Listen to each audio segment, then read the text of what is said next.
কয়েকদিন ধরে ছাদে উঠি না। ঘুম থেকে উঠেই বাসি ঘরটা ঝাড় দিয়ে যাচ্ছি আস্তে আস্তে করে ছাদে। প্রথম ভাবছি যে পারবো তো, শরীরটা দুর্বল, কিন্তু না, পরে ভাবছি না পারবো ঠিক। দেখো ঠিক উঠে চলে আসলাম ছাদে। এত সুন্দর খোলামেলা প্রাকৃতিক সৌন্দর্য, এটা কি মিস করা যায় বলো?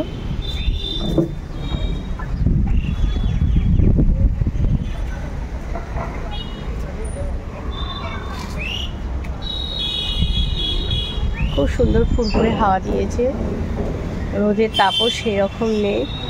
এখন সকাল 7:30 বাজে, আর দেখো কি সুন্দর হাওয়া দিয়েছে। আজকে 3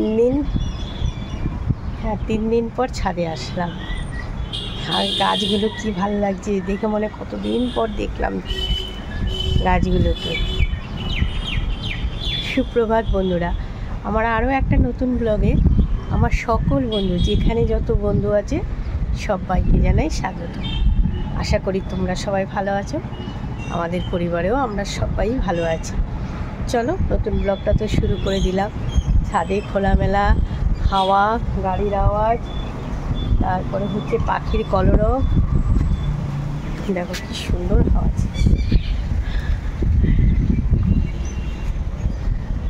ঠিক আছে, সাথে থাকো সারাটা দিন। সবাইকে রিকোয়েস্ট করছি ভিডিওটা কিন্তু অবশ্যই লাইক দিয়ে দেখো। আর আমি কিন্তু ভালো আছি, আমার আর জ্বর ঠর কিচ্ছু নেই, আমি সুস্থ আছি। এই দেখো এই গাছগুলোও কি সুন্দর হয়ে উঠেছে, সব গাছগুলো বেশ সুন্দর হয়ে উঠেছে।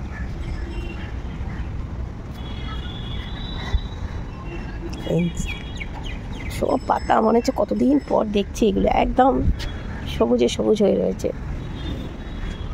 ওখানে আমার এক দিদিভাই বলেছে যে গাছটার ফুল শেষ হয়ে গেলে কেটে দেবে, গাছটা বেশ একদম উঁচুর দিকে প্রত্যেকটা ডালে ফুল। দেখো সুন্দর হাওয়া, এটাও কেটে দেবো, নিচুর দিকে থাকবে। বেশ কিছুক্ষণ ছাদে পায়চারি করে গাছতলায় একটু ফুলগুলোর সামনে বসলাম। তারপরে খেয়াল পড়লো যে এই দেখো এখানে আমার 3 তলা একটা বোন থাকে, ও না ওলের ডাঁটগুলো লাগিয়েছে, ওদের ত্রিপুরা থেকে এনেছে সেইগুলো। তা সেইটার মধ্যে অনেক আগাছা হয়ে গেছে, তা আমি আবার সেইগুলোকে একটু টেনে টুনে সরিয়ে দিচ্ছি আগাছাগুলো করে। ভিজে মাটি তো, টান দিতেই বেশ সুন্দর উঠে যাচ্ছে। তারপরে আবার খেয়াল হলো তার মধ্যে আবার একটা নীলকণ্ঠ ফুলের গাছও আছে, ফাঁকা করে দিলাম। আর এই দেখো এখন একটু ফাঁকা ফাঁকা করে পরিষ্কার করে দিলাম।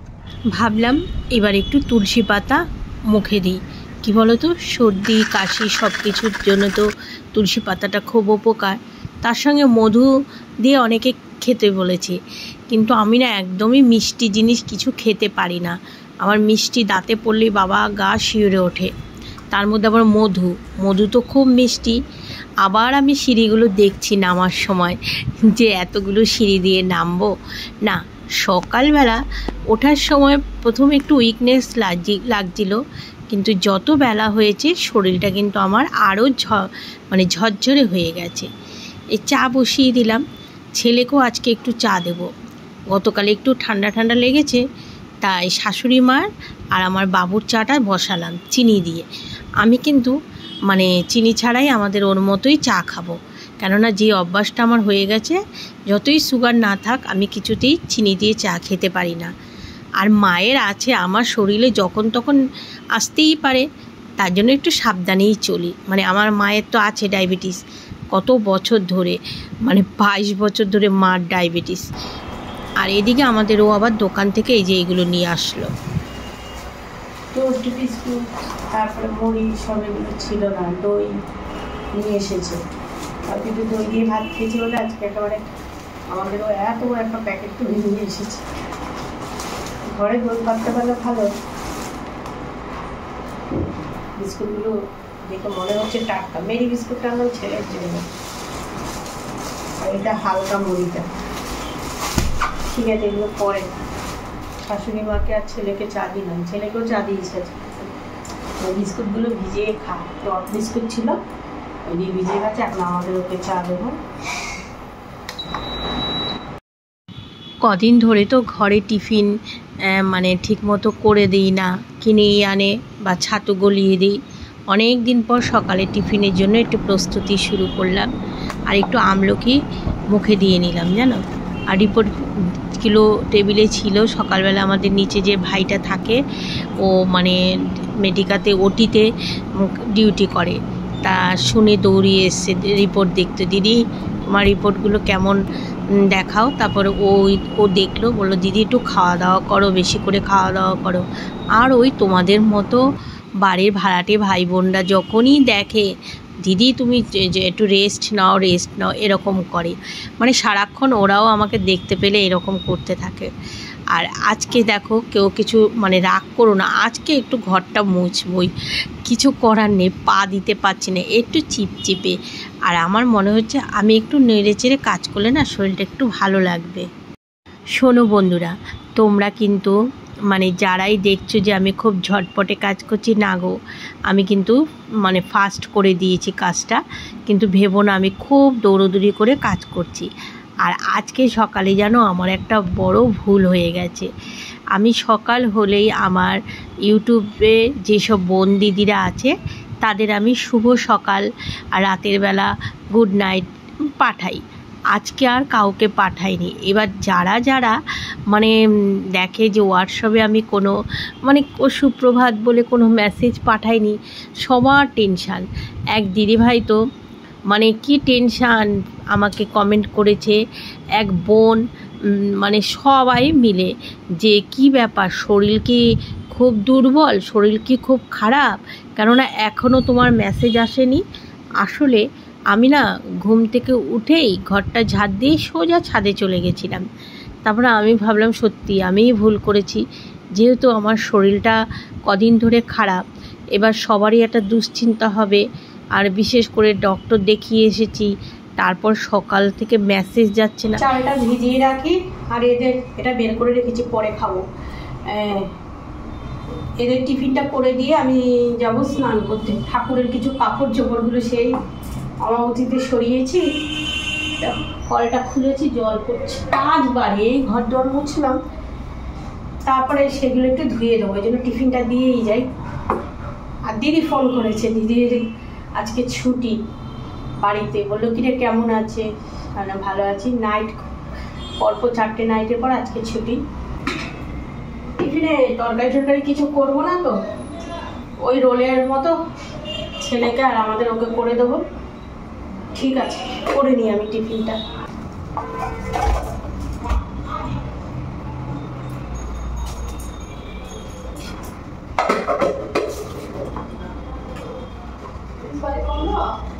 হ্যাঁ স্বপ্না, একটু ভালো আছি, সেই দেখে বোঝাই যায়।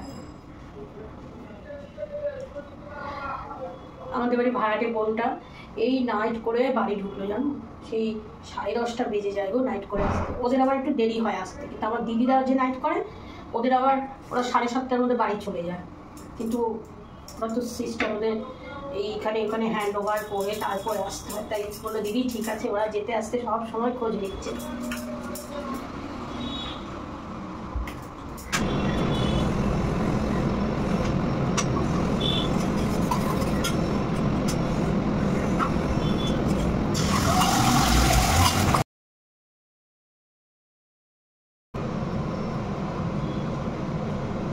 আমি খাবো না, কিন্তু ছেলেকে।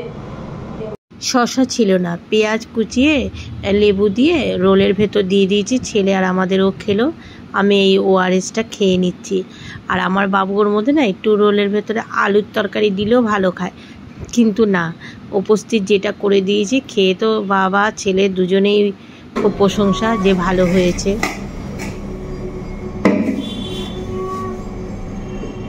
রান্নাঘরে এরকম একটা বালতি আছে, কিন্তু কেউ ভেবো না এটা আবার রান্নাঘরের বালতি। ঠাকুর ঘরে একটা এরকম বালতি, রান্নাঘরের একটা এরকম।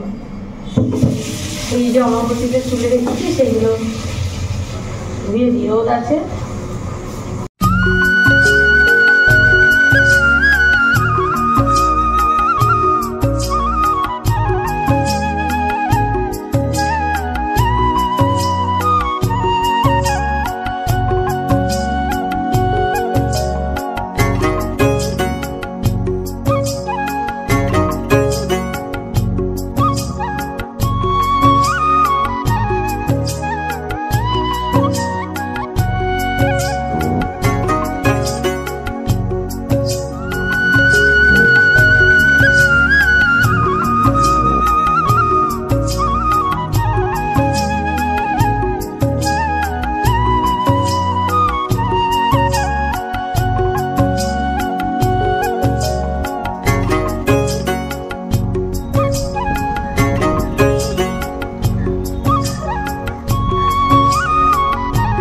গিয়ে পুজো দেবো। আগে ঠাকুরের কাপড়গুলো ধুয়ে দিলাম।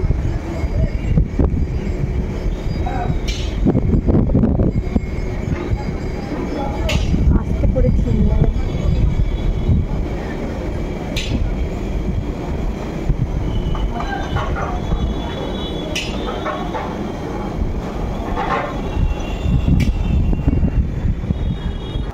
সত্যি কথা কি, মানুষের শরীরে খাবারটা যে কতটা প্রয়োজন তাই না। এক এক সময় আমরা কাজ করার তাগিদে খাবার খাই না, কিন্তু যতটুকু তখন খাই তাতেই মনে হয় শরীরে জোর পাই আর তার জন্যে কাজ করতে পারি। কিন্তু এই যে কদিন ধরে একদমই মানে কিচ্ছু খেতে পারতাম না, আর বিশ্বাস করবে না, মানে কাজেও যেন দেখলে যেন একটা কেমন যেন ইচ্ছে আগ্রহ, মানে কোনো এনার্জি যেভাবে রয়েছে থাক। আজকে কদিন পর আমি মানে ঠাকুর ঘরে এসে যেন আমার শরীরটা এতটা ফ্রেশ লাগছে। দাঁতে ব্যথা, আর আমাদের এখানে তো বিশাল বড় রথের মেলা 1 মাস বসবে, মানে অনেক বড় মেলা, অনেক দূর দূর জায়গা থেকে মানুষ আসে। 1 মাস হয় এই মেলা, রথের মেলাটা। বললাম না বিশাল বড় মেলা, পুরো রাস্তাতে আরেকটেগর হসপিটালের সামনে থেকে শুরু করে পুরো এই জায়গায় মেলা। আমি 1-2 দিন যাই না, ভিড়ে আমি যেতে পারি না, আগাগোড়া এখন শরীর অসুস্থ হয়ে না। তা মেলার দোকানপাট বসে গেছে। শাশুড়ি মা বাজার থেকে আসছিল, সেই কটকটি জিলেপি এগুলো নিয়ে এসেছে। এমনি দাঁতে ব্যথা, দেখি একটুখানি কটকটি যদি নোড়া দিয়ে খেতে করে খাই, কারণ দাঁতের জন্য খেতে পারছি না গো। এই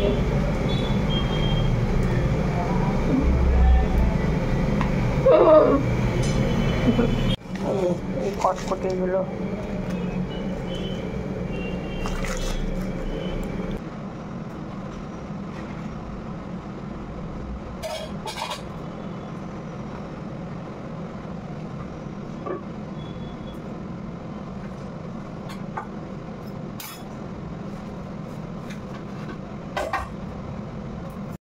আর বলো না।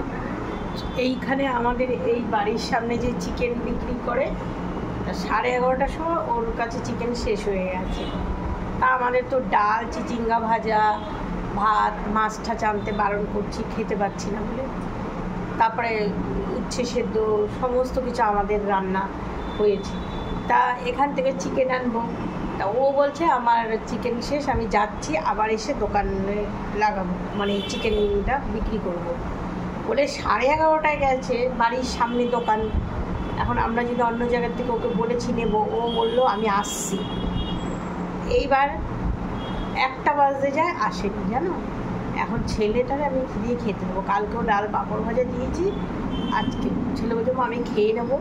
এখন এই 1টা বাজে, সেই এখন বলে কি মা দেখো একবার তো বলবে, আর আমি যদি তখনই আমি বাজার থেকে গিয়ে নিয়ে আসতাম, আর যদি আমি বাজার থেকে নিয়ে আসার পর উনি আসতো তাহলে বলতো না যে আমাকে বলে কেন অন্য জায়গা থেকে এনেছো। এখন এই দেখো কী অবস্থা। আমি তো একটু দই দিয়ে খেয়ে নেব, আমাদের ওই ভাজা ডাল দিয়েও খেয়ে নেবে। ছেলেকে যে কি করে দেবো আমি। ছেলে তো স্নান হয়ে গেছে, আর চিকেনওয়ালার ওপর তো খুব রেগে যাচ্ছে যে দোকানে খুচরো টাকা নিতে আসুক, হ্যাঁ আসবে না, দোকান খুলবে না। মানে বলে গেলেই হতো যে পরের বার আর চিকেন নিয়ে আসবো না। ওনার আশায় থেকে এত দেরি। তাহলে বাবা তুই একটু দেরি কর, আমি সোয়াবিনটা বসিয়ে দিই। একদম ঝটপট সোয়াবিন বসিয়ে দিয়েছি। আর বলেছিল মা ডাল দাও আর একটু পাঁপড় ভাজা দাও। আমি বললাম বেশিক্ষণ লাগবে না। সোয়াবিনের মধ্যে একেবারে আলু দিয়ে প্রেশার কুকারে সেদ্ধ করে নিলাম, আর তার মধ্যে জানো তো একসাথে পেঁয়াজ টমেটো সব কিছু আমি প্রেশার কুকারেই দিয়ে দিয়েছিলাম। এইবার মশলাটার সঙ্গে ঝটপট কষিয়ে নিচ্ছে। ঘুরি সোয়াবিন তাড়াতাড়ি ঝটপট করে বলে মা থাক কিছু করতে হবে না। আমি রাগ উঠছে সব থেকে চিকেনওয়ালাটার ওপর। এখন এইদিকে এসছি, আমাদের দোকানে খুচরো নিতে আসে, এলে তো মানে চেঁচাচ্ছে। এখন থাক তাড়াহুড়ো, আবার লঙ্কার গুঁড়ো না বেশি দিয়েছি, গন্ধটা তো ভালোই বেরিয়েছে। ওই থেকে যে মাংস ডিম এইসব মাছ এসব দিতে হবে। এই তো বাবা হয়ে গেছে একেবারে। কালারটা একটু দেখাই। এই ছেলেকে খেতে দিই, ছেলে বসে পড়েছে, খেয়েছে। আমি তাড়াহুড়া করে রান্না করে যে দিলাম, একটু যে খেয়েছে ওই। ও আর মা ফোন করেছে, মা এক্ষুনি ফোন করেছিল, বাবুর ভাতটা মাখছিলাম তখন ফোন করেছিল। আজকে আমাদের দোকানের সামনেই চলে এসেছে, ওই যে তোমাদের বললাম না সব কাগজপত্র নিয়ে কদিন ধরে মা দৌড়াদৌড়ি করছিল, তা মা আর ভাইয়ের ছেলে গেছিলো গাড়ি চালাতে। তারপর গাড়ি চালাতে গেছিলো, মা তাড়াতাড়ি করে যেই দেখেছে যে কিছুটা বাকি আমাদের দোকানে আসবে, ভাইয়ের ছেলেকে ফোন করেছে, সাথে সাথে ও চলে এসছে। তারপরে মায়ের সব ডকুমেন্টস, ভাইয়ের ছেলে সব ডকুমেন্টস সব কিছু দেখলো, দোকান যে আমাদের দুটো সব কিছু দেখলো। তারপর দোকানের সামনে দাঁড় করিয়ে মাকে ফটো তুললো, আবার ভাইয়ের ভাইয়ের ছেলে দোকানটা মানে একই তো দোকান, ওকেও আলাদা দাঁড় করিয়ে, কারণ আমাদের সমস্ত হকার কাটফাট সব রয়েছে তো আলাদা আলাদা করে করা। তারপরে মাকে আবার জিজ্ঞাসা করলো কত সন থেকে। মা তো মানে আমার বিয়েই তো হয়েছে 96 সালে, তারও আগের থেকে বাবা বসতো, তাও মা বলেছে যে আমি 96 সাল থেকে বসি। সবার প্যান কার্ড ফার্ড দেখেছে, সব কিছু দেখেছে, বললো ঠিক আছে অসুবিধা নেই, যাক একটা ভালো খবর। কালকে মানে মা বলে তুই মনে হয় এবার আরও সুস্থ হয়ে যাবে, তুই আমাদের চিন্তায় আরও অসুস্থ হয়ে পড়েছিলি। বললাম না মা, মনটা বেশ খুশি লাগছে। আর যাদের মানে মোটামুটি আমার মামা বসে, মামার ছেলে বসে, সবারই খোঁজ নিলাম, বললো না সবারই কোনো অসুবিধা হবে না, সবারই মনে হয় থেকে যাবে। ফোন করেছিল মা জানো তো, ওই যে কাগজপত্র সব। আমাদের খাওয়া দাওয়া মানে কী কী রান্না, এই দেখো আমড়া দিয়ে ডাল, আর এখানে ডাটার দিয়ে একটু ঝালের ডাল আমার জন্য, লেবু কেটে নিয়েছি, চিচিঙ্গা ভাজা, এই যে চিচিঙ্গা ভাজা, আর ছেলের যে সোয়াবিনটা নিলাম, আমাদের ও যদি একটু খাবে, আর আমি একটু দই নামিয়ে নেবো, ব্যাস এই রান্নাবান্না আজকে। দই দিয়ে ভাত ভেজেছি, শুধু দই দিয়েই ভাত খেতে একটু ভালো লাগে, আর কিছু খেতে পারছি না, ঝাল লাগে। দেখো ওই ডাটার ডাল লেবু দিয়ে একটু নিয়েছিলাম, দেখো হেঁচকি উঠে গেছে, টক দই দিয়ে। অনেক কেচেছে সবাই, ট্যাঙ্কি খালি হয়ে গেছে, তা আমাদের ওকে চা করে দিয়ে আমি ভেবেছি ওখানে একটু বসবো নিচে, কিন্তু ভেবেছি কি নিচে একটু বসবো। তারপরে ওর আবার 2-3টে বন্ধু আসলো, সব গল্প করছে, এবার আমি থাকলে অসুবিধা হবে। ওকে একটু চা দিলাম, আমিও একটু লিকার চা করে নিয়েছি, আর পাম্পটাও ছেড়ে দিলাম, এটা হাওয়ায়ও দাঁড়াই, আর পাম্পটাও ভরে নিই। মেঘলা মেঘলা খুব সুন্দর হাওয়া দিয়েছে। আর সকালে যে ঠাকুরের ওগুলো ধুয়ে দিয়েছে, যাওয়ার সময় ওগুলো একেবারে সাথে করে নিয়েই যাব, মানে ওই মালা ঠালা সব কিছু গিয়ে আবার রাতের বেলা তো আজকে আর গুছাবো না, কালকে গঙ্গার জল দিয়ে আবার সকালবেলা কালকে একটু গুছগাছ করে নেব ঠাকুরের মানে ওইগুলো। রুমে বসে এডিট করছিলাম, হঠাৎ দেখি এত আওয়াজ, কিসের আওয়াজ, চলো দেখি কি অবস্থা।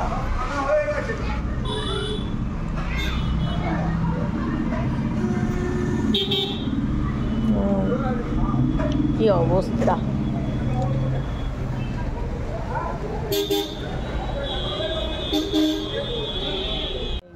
এই গাড়ির মাঝখানেই দেখতে পেলাম আমার বাবু সোনা চলে এসেছে, হাতে করে আবার খাবার নিয়ে এসেছে। কি নিয়ে আসছিস আবার, এত পোটলা কিসের বাবু? আর এটা কি বিরিয়ানি?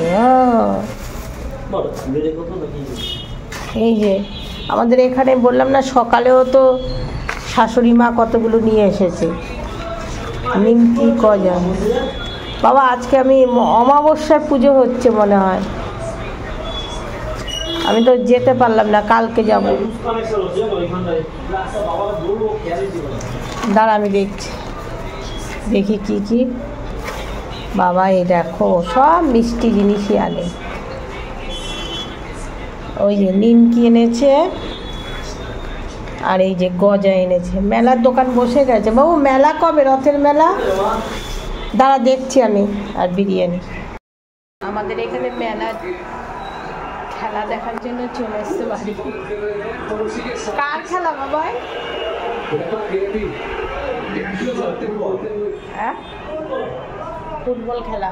ওই যাই হোক, এখন এই যে গজা নিমকি নিয়ে এসেছে আর ওর জন্য নিয়ে এসছে রাতের বিরিয়ানি।